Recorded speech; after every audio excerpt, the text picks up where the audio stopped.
This Ajit, welcome to Crypto Knowledge Tamil. நேத்து Trump crypto சம்மிட்ல வந்து பேசியிருந்தாரு. அவர் என்னெல்லாம் வந்து பேசினாரு, ஏதாவது மேஜரான விஷயம் சொன்னார் அப்படிங்கிறத பற்றி இந்த வீடியோவில் பார்க்க போகிறோம். அண்ட் அதை தொடர்ந்து மெயினாக இந்த வாரம் FOMC மீட்டிங்கில் இன்ட்ரெஸ்ட் ரேட் கட் எதுவுமே ஃபெட் வந்து அனௌன்ஸ் பண்ணலை. இது மார்க்கெட் எதிர்பார்த்து தான், எல்லாரும் எதிர்பார்த்த மாதிரி அவங்க எந்த விதமான ரேட் கட்டும் வந்து கொண்டு வரல. பட் ஆனால் QE அண்ட் QT, இந்த QT வந்து பார்த்தீங்கன்னா மேஜரான லிக்விடிட்டி இண்டிகேஷன் அண்ட் லிக்விடிட்டி ரிலேட்டடான விஷயம். இதில் ஒரு மேஜரான சேஞ்சஸ் ஃபெட் வந்து கொண்டு வந்திருக்கு. QT பெரிய லெவலில் வந்து ஸ்லோ டவுன் பண்ணியிருக்காங்க. இதை பற்றி இந்த வீடியோவில் டிஸ்கஸ் பண்ணுவோம். இதெல்லாம் மார்க்கெட்டில் எந்த மாதிரியான இம்பாக்ட் வந்து கொண்டு வரும் ஷார்ட் டேர்மில். மார்க்கெட் பிட்காயினாக இருக்கட்டும், எத்தேரியமாக இருக்கட்டும், overall alt coins, bitcoin dominance எல்லாமே ஷார்ட் டேர்மில் எப்படி மூவ் ஆக வாய்ப்பு இருக்குது. அண்ட் மார்க்கெட்டில் இருக்கக்கூடிய மற்ற அப்டேட்ஸ் பற்றி இந்த வீடியோவில் வந்து டிஸ்கஸ் பண்ண போகிறோம். Let's get in this video right now. First, இந்த FOMC மீட்டிங்கில் ஃபெட் என்னன்னு சொன்னாங்கன்னு பார்ப்போம். அதை அப்படியே கோரிலேட் பண்ணி சார்ட்ஸ்க்கு வந்து மூவ் ஆகும்.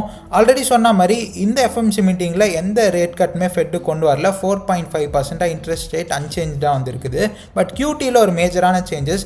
QE அண்ட் QT பற்றி நான் ஆல்ரெடி போன வீடியோஸில் டீட்டெயிலாக எக்ஸ்பிளைன் பண்ணியிருந்தேன். பட் ப்ரீஃபாக சொல்லணும்னா, QTனா குவான்டிடேட்டிவ் டைட்னிங், QEனா குவான்டிடேட்டிவ் ஈஸிங். பேருக்கு ஏற்ற மாதிரி குவான்டிடேட்டிவ் டைட்னிங்னா, இப்போ ஃபார் எக்ஸாம்பிள் எக்கனாமியில் பெரிய லெவலில் இன்ஃப்ளேஷன் வந்து ஸ்டிக்கியாக வந்து அப்படின்னா இன்ட்ரெஸ்ட் ரேட் வந்து அதிகப்படுத்துவாங்க. இன்னொரு சைடு இது எல்லாமே வந்து பார்த்தீங்கன்னா கோரிலேட்டட், எல்லாமே ஒன்றுக்கு ஒன்று சம்மந்தப்பட்டது. இன்னொரு சைடு வந்து பார்த்தீங்கன்னா ஃபெட்டோட பேலன்ஸ் ஷீட்டில் இருக்கக்கூடிய அசட்ஸ் வந்து இருக்கும் இல்லையா.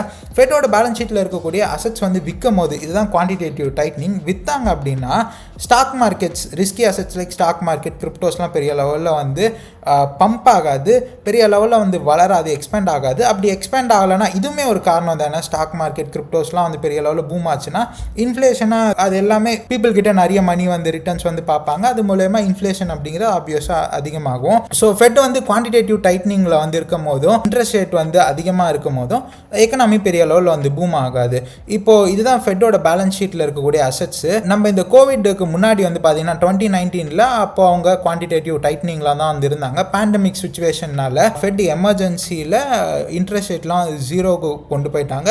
அண்ட் குவான்டிடேட்டிவ் டைட்னிங்ல இருந்து ஈஸிங்க்கும் வந்து போயிட்டாங்க. கரெக்டாக அந்த கோவிட் டைமில் வந்து பார்த்தீங்கன்னா பெரிய லெவலில் குவான்டிடேட்டிவ் ஈஸிங்குள்ள வந்து போனாங்க. ஸ்டிமுலஸ் செக் வந்து கொடுத்தாங்க, மணி பிரிண்டர்ஸ் பெரிய லெவலில் ஆன் பண்ணாங்க. கோவிட் டைமில் கரெக்டாக கோவிடுக்கு முன்னாடி வந்து பார்த்தீங்கன்னா 3.7 ட்ரில்லியன் ஃபெட்டோட பேலன்ஸ் ஷீட்டில் இந்த அசட்ஸ் வந்து அப்படியே லிட்ரலாக 2022 வரைக்கும் பெரிய லெவலில் க்ரோ ஆகி கிட்டத்தட்ட 9 ட்ரில்லியன் வரைக்கும் போயிருந்தது. அதுக்கப்புறம் கம்ப்ளீட்டாக குவான்டிடேட்டிவ் டைட்னிங்கில் போய் இப்போ 6.76 ட்ரில்லியனாக வந்து இருக்குது. இந்த இடத்துல வந்து பார்த்தீங்கன்னா அவங்க பேலன்ஸ் ஷீட்டில் வந்து இன்க்ளூட் பண்ணுவாங்க. மணி பிரிண்டர்ஸ் ஆன் பண்ணுறது மூலமா பேலன்ஸ் ஷீட்டில் அசட்ஸ் வந்து இன்க்ளூட் பண்ணுவாங்க. டைட்னிங்கில் போகும்போது அந்த அசட்ஸ் வந்து லிட்டரலாக வந்து செல் பண்ணுவாங்க. போன வருஷம் பார்த்தீங்கன்னா குவான்டிடேட்டிவ் டைட்னிங்கில் எவ்ரி சிங்கிள் மந்த் 50 பில்லியன், இந்த 6.76 ட்ரில்லியன்லேருந்து 50 பில்லியன் அசட்ஸ் ஆனது எவ்ரி மந்த் செல் பண்ணிட்டு இருந்தாங்க. லேட்டரான் QTயை கொஞ்சம் கம்மி பண்ணி 25 பில்லியனாக மாற்றினாங்க. இப்போ வந்து ரீசெண்டாக அந்த சேஞ்சஸ் என்னன்னு வந்து பார்த்தீங்கன்னா 25 பில்லியன்லேருந்து 5 பில்லியனுக்கு வந்து ரொம்ப பேஸ் கேஸில் QT வந்து ரன் பண்ண போகிறதா. இந்த சேஞ்சஸ் வந்து ஸ்டார்டிங் ஃப்ரம் ஏப்ரல் மந்த்லேருந்து 25 பில்லியன்லேருந்து 5 பில்லியன் அசட்ஸை தான் வந்து அவங்களோட பேலன்ஸ் ஷீட்லேருந்து விற்கிறதா சொல்கிறாங்க. அண்ட் ஆல்சோ QT வந்து அப்கமிங் மந்த்ஸ் இந்த ஜூன் ஜூலைக்குள்ளே வந்து QT வந்து எண்ட் ஆயிரும் அப்படின்றது ஒரு நல்ல விஷயம். நம்ம இந்த பெரிய லெவலில் கிரிப்டோ எக்ஸ்பேண்ட் ஆனது எப்போ பார்த்தோம், இவங்க கம்ப்ளீட்டாக பெரிய லெவலில் QE-க்குள்ளே போனதும். ஆனால் ஃபெட் என்ன வந்து சொல்லியிருக்காங்கன்னா, போவெல்லாம் என்ன வந்து சொன்னார் அப்படின்னு பார்த்தீங்கன்னா இந்த FOMC மீட்டிங்கில் there is no reason to start QE. QT எண்டானா கூட QE எப்போ நாங்கள் ஸ்டார்ட் பண்ணுவோம்னா இன்ட்ரெஸ்ட் ரேட்லாம் ஜீரோவில் இருக்கணும், இல்லைனா ஏதாவது பெரிய எமர்ஜென்சி சுச்சுவேஷன் இல்லைனா தான். ஃபர்ஸ்ட் இன்ட்ரெஸ்ட் ரேட் வந்து கம்மியாகணும். இன்ட்ரெஸ்ட் ரேட்டுமே கூட there is no reason to cut down rapidly. ஏன்னா அவங்களோட டார்கெட்டு இன்ஃப்ளேஷன் வந்து 2% கொண்டு வரது. பட் ஓவரால் இதெல்லாம் பார்த்து பேனிக் ஆகணுமானா QTயில் பெரிய சேஞ்சஸ் கொண்டு வந்துட்டாங்க.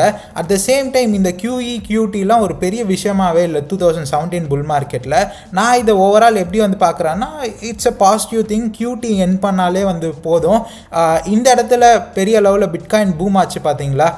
$15,000 $45,000 வித்தவுட் ETF, வித்தவுட் இந்த ஸ்ட்ராட்டஜிக் ரிசர்வ் அப்ரூவல் எதுவுமே இல்லாமல் தான் பிட்காயின் அந்த அளவுக்கு வந்து எக்ஸ்பேண்ட் ஆச்சு QTயில் இருந்துமே கூட. ஸோ அதனால் QEயில் இருந்தால் வெல் அண்ட் குட், பெரிய புல் மார்க்கெட் நம்ம பார்க்க வாய்ப்பு இருக்கு. பட் இது பெரிய லெவலில் அஃபெக்ட் பண்ணாது தான் நான் வந்து நினைக்கிறேன். QT என் பண்ணுறது வெரி குட் திங்காக தான் நான் வந்து பார்க்குறேன். Left translated right translated peak அப்படின்லாம் சொல்லுவாங்கல்ல பிட்காயின்க்கு, ஓவரால் மார்க்கெட்ஸ்க்கு. ஸோ அதனால் ரொம்ப பெரிய லெவலில் இல்லைனாலும் மேபி இந்த வாட்டி கண்டிப்பாக எனக்கு தெரிஞ்சு 180K 160K தான் ஒரு டாப்பாக இருக்கும். இந்த 109K அப்படிங்கிற டாப்பாக இருக்க வாய்ப்பே இல்லை நான் வந்து பர்சனலாக நம்புகிறேன்.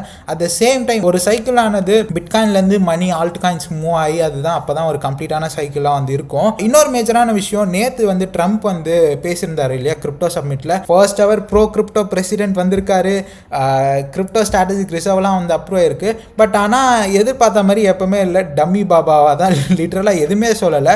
Together we will make America the undisputed bitcoin super power and crypto capital of the world அப்படின்னு சொன்னாரே தவிர கிரிப்டோ டாக்ஸ் பற்றி ஏதாவது பெரிய லெவலில் அது கம்மி பண்ணுறது பற்றியோ இல்லைனா ஸ்ட்ராட்டஜிக் ரிசர்வில் அவங்க எவ்ரி மந்த்து இல்லை எவ்ரி வீக்காக எவ்வளோ பிட்காயின்ஸ் வந்து வாங்க போகிறாங்க, எப்படி இந்த ஸ்ட்ராட்டஜிக் ரிசர்வில் அசெட்ஸ் வந்து ஆட் பண்ண போகிறாங்க அப்படிங்கிற பற்றி எதுவுமே சொல்லலை. ஸோ அதனால் பீப்புள் வந்து எதிர்பார்த்தாங்க டாக்ஸேஷன் அந்த ரூமர்ஸ்லாம் வந்து போச்சு, டாக்ஸ் பெரிய லெவலில் கட் டவுன் பண்ணுவார் கேபிட்டல் கெயின்ஸ் கிரிப்டோ பொறுத்த வரைக்கும் அப்படின்று. பட் அது எதுவுமே வந்து வரலை. சும்மா எப்பவும் போல தலைவர் பிட்காயின் நாங்கள் தான் சூப்பர் பவராக இருக்க போகிறோம் கிரிப்டோஸ்க்கு அப்படின்ற மாதிரி சொன்னார். அப்புறம் SEC வந்து பார்த்தீங்கன்னா bitcoin and crypto mining does not violate security laws. இது எல்லா அப்டேட்ஸுமே நம்ம டெலிகிராம் சேனலில் அப்டேட் பண்ணிட்டே வந்திருப்பேன். நீங்கள் நம்ம டெலிகிராம் சேனலில் டிஸ்கிரிப்ஷன் லிங்க் இருக்கு, மறக்காம ஜாயின் பண்ணிக்கோங்க. ஸோ ஓவரால் பெருசாக இந்த நியூஸஸும் வந்து வரல. ஸோ இதனால அப்கமிங் டேஸில் பிட்காயின் எப்படி ரிஃப்ளெக்ட் ஆக வாய்ப்பு இருக்குது சார்ட்டில் அப்படின்னு வந்து பார்த்தீங்கன்னா இந்த ட்ரெண்ட் லைன் வந்து பார்த்தீங்கன்னா அழகாக நேற்று டேக்கு வந்து இந்த ட்ரெண்ட் லைனில் ரிஜெக்ட் ஆச்சு. ஏன்னா எல்லாரும் எதிர்பார்த்தாங்க டாக்ஸில் ஏதாவது ட்ரம்ப் ஏதாவது சொல்லுவாருன்னு. அது ப்ரீ ரெக்கார்டாக தான்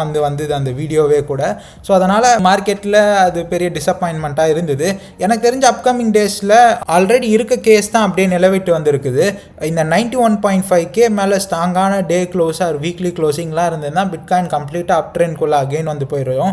பட் இந்த ட்ரெண்ட் லைன் அதுக்கு முன்னாடி இது வந்து பிரேக் பண்ணணும். சிவியராக இந்த ட்ரெண்ட் லைன் கிட்ட ரிஜெக்ஷன் வந்து எடுத்துருக்குது. அண்ட் மார்க்கெட்டில் பெரிய லெவலில் பாசிட்டிவ் நியூஸ் ட்ரம்ப் எதிர்பார்த்த மாதிரி எதுவும் சொல்லாதனால ரிஜெக்ட் ஆகிட்டு வந்துருக்குது. மேபி அப்கமிங் டேஸில் என்ன நடக்கலாம்னா இந்த ட்ரெண்ட் லைனை ஸ்ட்ராங்காக வந்து பிரேக் ஆகணும். அப்படி பிரேக் ஆகலை, இது சும்மா அப்படியே இந்த சைட் வேஸ்லேயே வந்து போயிட்டு இருக்குன்னா டம்ப் தான் வெரி மச் பாசிபிள். ஆனால் இந்த டம்ப்காக நீங்கள் பெரிய லெவலில் பேனிக் ஆக வேண்டாம். ஏன்னா மேபி இந்த 76K வரைக்கும் ஆல்ரெடி வந்து போயிருச்சு. மிஞ்சி போனால் இந்த 73K 72K 71K கீழே ஒரு கேபிட்டலேஷன் வீக் மாதிரி வர வாய்ப்பு இருக்குது அப்படின்னு நான் வந்து நினைக்கிறேன். வந்துட்டு அகெயின் பெரிய பவுன்ஸ் அப்படிங்கிறது மார்க்கெட்டில் ஆல்ரெடி டியூவாக தான் இருக்குது. இந்த டம்ப்க்கு அப்புறம் ஒரு பெரிய பவுன்ஸ் வரணும். சூன் என்எஃப் இந்த 95K அப்படின்லாம் வந்து போகும் அப்படிங்கிறது தான் என்னோட எக்ஸ்பெக்டேஷனாக இருக்குது. பட் ஒரு சைடில் இன்னொரு அலார்மிங்கான விஷயம் என்னன்னு வந்து பார்த்தீங்கன்னா பிட்காயின் டாமினன்ஸ் சைட் வேஸ்லேயே போயிட்டு இருக்கு. ரொம்ப புல்லிஷாக வந்து இருக்குது. மேபி இந்த வீக்லி கேண்டிலும் ரொம்ப ஸ்ட்ராங்காக வந்து இருக்கனால ஒரு டம்ப் வரதான் வந்து இருந்தது. ஆனால் ஓவரால் கிரிப்டோ மார்க்கெட்டும் பெரிய அளவில் டம்ப் ஆகி எத்தேரியம்லாம் $1,500 போகிறதா இருந்ததுன்னா இந்த பிட்காயின் டாமினன்ஸும் அந்த டைமில் வந்து ஸ்பைக் ஆகலாம். பட் டுகெதர் இதெல்லாம் வந்து பார்க்கும்போது ஃபெட்டோட கோல்ஸ்லாம் வச்சு பார்க்கும்போது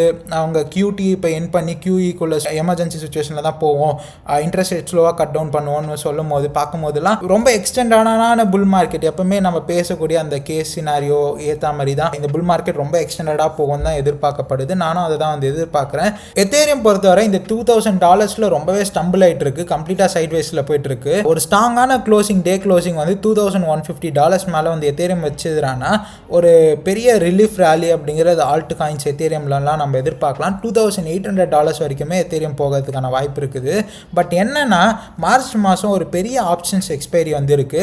ஸோ அதனால் எப்படி இந்த இடத்துலேருந்து எத்தேரியம் வந்து மூவ் ஆகுது, இந்த $2,150 ரிஜெக்ட் ஆகி கீழே வருதா, இல்லை இங்கே ஸ்ட்ராங்கான க்ளோசிங் இருந்தால் ஒரு ரிலீஃப் ரேலி கம்ப்ளீட்டாக ஆல்ட் காயின்ஸில் பவுன்ஸ் இருக்கும். பட் அப்படி இல்லைடானா இந்த இடத்துல ரிஜெக்ட்லாம் ஆச்சுடானா 1,500 1,600 அந்த ரேஞ்சுக்கு வந்தே ஆகணும். பட் ஆனால் இங்கே வருதோ இல்லைனா இந்த இடத்துல இருந்தோ ஒரு ஸ்ட்ராங்கான க்ளோசிங் வருதோ எப்படி இருந்தாலுமே என்ன கேஸ் சினாரியோ நான் எக்ஸ்பெக்ட் பண்ணுறேன்னா ஒன்று இங்கே இடத்துல ஸ்ட்ராங்கான க்ளோசிங் வந்து வச்சுருன்னா எதிர்பார்க்குற மாதிரி ஒரு பெரிய ரிலீஃப் ரேலி நம்ம சீக்கிரமாகவே எக்ஸ்பெக்ட் பண்ணலாம். அப்படி இல்லை டம்ப் ஆகுதுறான்னா டம்ப் ஆகிட்டு ஸ்லோவாக இந்த இடத்துல கொஞ்சம் சைட் வேஸ் போயிட்டு சூன் என்எஃப் ஒரு பம்ப் அப்படிங்கிறது கண்டிப்பாக வந்து நடக்க போகுது. அதுக்கு முன்னாடி டம்ப் வருதா இல்லை இங்கேயே ஸ்ட்ராங்கான க்ளோசிங் வந்து வச்சுட்டு மேலே போகுதா அப்படிங்கிற பொறுத்து தான் இருக்குது. ஒன்ஸ் இந்த $2,800 ரீச் ஆனதும் இந்த இடத்துல எப்படி ரியாக்ட் ஆகுது, இந்த இடத்துல அகெயின் ரிஜெக்ட் ஆகுதா இல்லை இது வந்து ரிக்ளைம் பண்ணிவிட்டு மேலே வருது அப்படிங்கிறத பொறுத்து தான் ஓவரால் நம்ம upcoming months to weeks market எப்படி மூவ் ஆகும் அப்படிங்கிறது வந்து இருக்க போகுது. பொறுத்து வந்து வெயிட் பண்ணி பார்ப்போம் இந்த வீக்லி க்ளோசிங் எப்படி இருக்குது. பெருசாக மார்க்கெட்டில்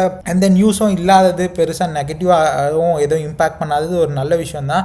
பிட்காயின் டாமினன்ஸ் கொஞ்சம் ஸ்ட்ராங்காகவே வந்து இருக்குது. மேபி இந்த எத்தேரியம் டம்ப் ஆச்சுடானா எத்து பிடிசிலையும் இது ஒரு ஃபைனல் டம்பாக இருந்து எத்து பிடிசி கம்ப்ளீட்டாக வந்து அதோட ரேஞ்ச் லோக்கே வந்து போயிடும். இந்த இடத்துல உங்களால் பார்க்க முடியும். இந்த ரேஞ்ச் லோக்கு போனதுக்கப்புறம் தான் நம்ம பெரிய லெவலில் ஒரு புல் ரன்னே வந்து ஆல்ட் காயின்ஸில் ஓவரால் கிரிப்டோலேயே வந்து பார்த்துருந்தோம். அண்ட் நெக்ஸ்ட் ஒரு ட்வீட் ரித்திக்கோடது என்னோட பாயிண்ட் ஆஃப் வியூ மேட்ச் ஆகிற மாதிரி இருந்தனால இதை பற்றி பேசணும்னு நினச்சேன். New token launches become so broke. அது ரொம்பவே உண்மை. எந்த புது ப்ராடக்ட்ஸும் அந்தளவுக்கு இன்ட்ரெஸ்டிங்காகவும் இல்லை, எதுவுமே நல்லாவும் பெர்ஃபார்ம் பண்ணுறது இல்லை. The peak for ICOs and IDO was in 2021. New launches now seem less exciting for several reasons. ஆமாம், போன 2021 இந்த டிஃபை, மெட்டாவர்ஸ், கேமிங்லாம் ஒரு கோல்டன் எரா ஆஃப் கிரிப்டோவாக இருந்தது. இப்போ கம்ப்ளீட்டாக எல்லாம் கேஷ் கிராப் ஆயிருச்சு. அதுவும் இந்த மீம் காயின் ரொம்ப ரொம்ப கம்ப்ளீட்டாக கிரிப்டோ மார்க்கெட்டை ரீட்டைலர்ஸ் மார்க்கெட்டுக்குள்ளே வந்தாங்க பிட்காயின்லாம் பம்ப் ஆகிறது பார்த்து.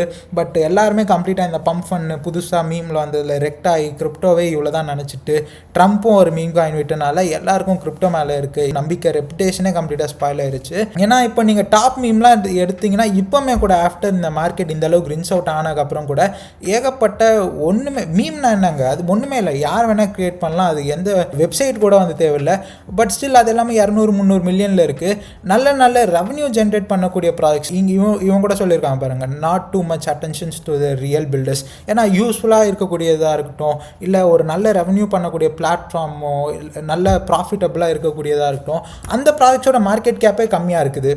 ரேண்டமான மீம்ஸ்லாம் பாருங்கள் 200-300 மில்லியனில் இருக்குது. ட்ராவல் ஆனால் எனக்கு பிடிச்ச ஒரு இவனோட மார்க்கெட் கேப் வெறும் 40 மில்லியன் தான் எஃப்டிவியாக இருக்குது. இவன் year on revenue 100 to 150 million பண்ணுறான். ப்ராஃபிட்டே அதில் வந்து பார்த்தீங்கன்னா 30-40 மில்லியன் வந்து பண்ணிட்டு இருக்கான். ஸோ இப்படி இருக்கும்போது அது எதை பார்த்து தான் இன்வெஸ்ட் பண்ணுறது? லைக் நம்ம ஸ்டாக் மார்க்கெட் மாதிரி கிரிப்டோவும் வந்து கம்ப்ளீட்டாக ஒரு டிரான்சிஷன் ஆகி ஒரு நல்ல யூட்டிலிட்டி பேஸ்டாக, ஒரு நல்ல டெக் பேஸ்டாக தானே மூவ் ஆகணும். பட் ஆனால் யாருமே அப்படி இன்வெஸ்ட் பண்ணுறதுல மார்க்கெட்டோட டைனாமிக்ஸே மாறுது. இது அவ்வளோ நல்ல விஷயமே இல்லை. Only launch pads launching their own projects to farm more. எல்லாமே இப்போ நான் ரீசெண்டாக நீங்கள் ஏப் டெர்மினலாக இருந்துச்சு, சேஞ்சிப்டியாக இருக்கு, எல்லாத்தையும் எடுத்து பார்த்தீங்கன்னா குப்பை ப்ராஜெக்ட்ஸ் தான் லிட்டரலாக வந்து லான்ச் ஆகுது. இப்போ நான் ஏப் டெர்மினல் வந்து ஓப்பன் பண்ணுறேன். இதை பற்றி நான் இன்னொரு வீடியோலையும் வந்து தெளிவாக வந்து பேசுகிறேன். இதை பற்றி நிறைய வந்து டிஸ்கஸ் பண்ண வேண்டியது இருக்குது. ஏன்னா இன்வெஸ்டர்ஸ் ஆன நம்ம வந்து கம்ப்ளீட்டாக நம்மளோட மணியை வந்து இழக்க முடியாது, ஸ்கேம் ஆக முடியாது. பேர் ஆஃப் ஆகி ஏதாவது ஒரு செயின் புதுசாக வந்தது, ஏதாவது ஒன்று ட்ரெண்ட் ஆகுதுன்னா, ஏஐ ட்ரெண்ட் ஆச்சுன்னா ஆண்டோ டிஃபை, SUIRWA எல்லாமே இதெல்லாம் வந்து பாருங்கள் பேர் எவ்வளோ ஸ்கெட்சியாக ஸ்கேமியாக இருக்குன்னு. அதை தொடர்ந்து even crypto gods are launching rugs to keep their chains relevant. BNB chain இப்போ முபாரக்னு ஒன்று சிஜி வந்து இது பண்ணிகிட்ருக்காரு. லைக் லிட்ரலாக நம்மளோட ஐடல்ஸாக இருந்தவங்களே இந்த அளவுக்கு ரொம்ப ரொம்ப பேட் பிஹேவியர். எனக்குலாம் சிஜி ரீசெண்டாக சுத்தமாக பிடிக்கவே இல்லை. GH behind AI agent is a scam, ஆப்வியஸாக உண்மை. Tokenising everything is bad like bubble maps. ஆமாம், எல்லாத்தையும் டோக்கனைஸ் பண்ணணும்னு அவசியமே இல்லை. சம்மந்தமே இல்லாத வெஞ்சர் கேபிட்டலிஸ்ட்னா கிரிப்டோவில் இன்வெஸ்ட் பண்ணுறவங்க தானே, கிரிப்டோ ப்ராடக்ட்ஸோ இல்லை மற்ற நார்மலாக இன்வெஸ்டர்ஸ் தானே. அவங்களுக்கு எதுக்கு கைஸ் டோக்கன்? அவங்களுக்கு கூட லீஜன் வெஞ்சர்ஸ், அந்த வெஞ்சர்ஸ், இந்த வெஞ்சர்ஸ்னு அவங்களோட ஓன் டோக்கன் வந்துருச்சு. ஸோ சம்மந்தமே இல்லாததுக்கெல்லாம் ஏகப்பட்ட டோக்கனு. இதை வந்து ஷேர் பண்ணணும்னு நினச்சேன். இதை பற்றி தனி வீடியோலையும் நம்ம வந்து டிஸ்கஸ் பண்ணுவோம். இன்வெஸ்ட் பண்ணுறதா இருந்தால் லாங் டேர்ம் லெஜிட்டிமேட்டாக ஒரு நல்ல சார்ட் ஒரு 2-3 வருஷம் இருக்கிறத பார்த்து இன்வெஸ்ட் பண்ணுங்கள். எப்படி வந்து அந்த டீம் வந்து இது பண்ணுறாங்க பார்த்து பண்ணுங்கள். ரேண்டமாக வந்து புதுசாக இருக்க ப்ராடக்ட்ஸ்லாம் இன்வெஸ்ட் பண்ணாதீங்க. ஏன்னா இன்றைக்கி டாப் 100ல் இருக்கிறது நாளைக்கு புதுசாக ஒன்று என்ட்ராகும், அதுக்குள்ளே செத்தே போயிடும். அப்படி தான் மார்க்கெட் இப்போ மூவ் ஆகிட்டு இருக்கு. ஓகே கைஸ், தேங்க்ஸ் ஃபார் வாட்சிங் this video. Till then next வீடியோஸில் டெய்லி அப்டேட்டாக இதுக்கு மேலே நிறைய விஷயங்கள் பற்றி வந்து பேசலான்னு வந்திருக்கேன். Thank you, bye by.